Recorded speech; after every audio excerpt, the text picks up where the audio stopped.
ഭക്ഷണമുണ്ട്, കൂടാതെ നല്ല കൂട്ടുകാരുമുണ്ട്. പിന്നെ എന്തിനാണ് എനിക്ക് വരം? ഇതാണ് എന്റെ കൂട്ടുകാർക്കും വേണ്ടി ഉപയോഗിക്കും. അങ്ങനെ ഇരിക്കെ ഒരു പ്രാപ്പിളി അവിടെ എത്തിച്ചേർന്നു.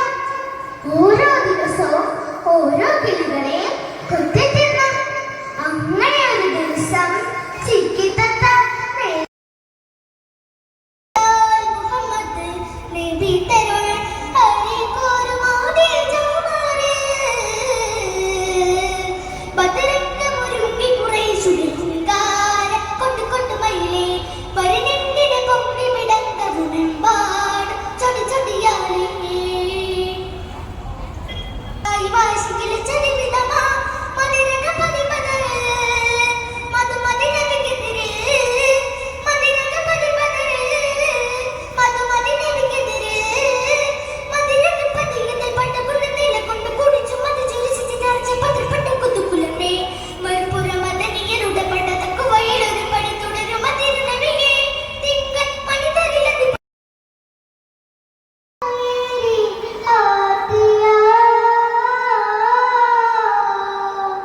Wow.